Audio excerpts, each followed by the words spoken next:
तर काल साधारणपणे नंदुरबार तालुक्यामध्ये संध्याकाळी 5 वाजल्यापासून पावसाला सुरुवात झालेली आहे।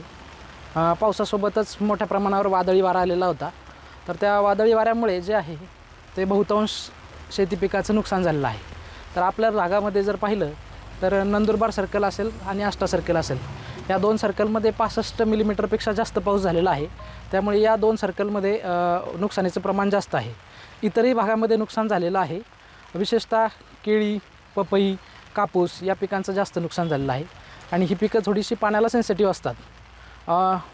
काल जो सुरुवातीला वादळाचा तडाखा आला, तर त्या वादळाच्या तडाख्यात अगदी हा जो धुळे रस्ता आहे, नंदुरबार धुळे रस्ता, तर या रस्त्यालासुद्धा खूप साऱ्या वाहनांचं नुकसान झालेलं आहे। झाडं वाहनावर पडलेले आहेत, विजा पण पडलेल्या आहेत, त्याच्यामुळे काही जनावरांचा मृत्यू झालेला आहे।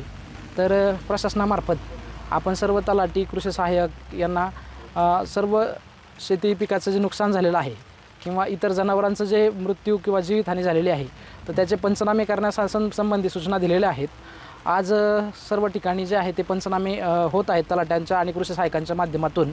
तर त्याची प्राथमिक आकडेवारी आता आमच्यापर्यंत जे पंचनामे आलेले आहेत त्याच्यात पूर्णतः अजून सर्वेक्षण पूर्ण झालेलं नसल्यामुळे आकडेवारी देता येणं मुश्किल आहे। परंतु संध्याकाळपर्यंत आमच्याकडे सर्व आकडेवारी येऊन जाईल आणि त्यानुसार जे आहे शासनामार्फत या शेतकऱ्यांना मदत करण्यासाठी प्रशासन सजग आहे। येत्या 2-3 दिवसामध्ये सुद्धा पावसाची शक्यता सांगितलेली आहे। त्याच्यामुळे आपल्या पंचनाम्याचं काम जे आहे ते पुढच्या 2-3 दिवससुद्धा चालेल पावसाच्या परिस्थितीनुसार।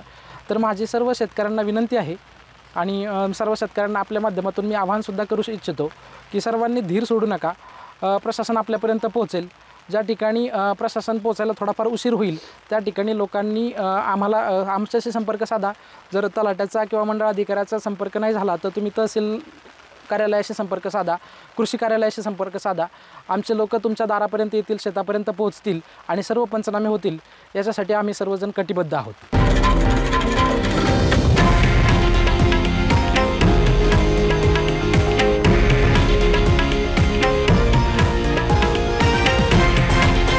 हे आहे देशातील नंबर 1 न्यूज नेटवर्क आणि आपण पाहत आहात TV9 मराठी, एकमेव।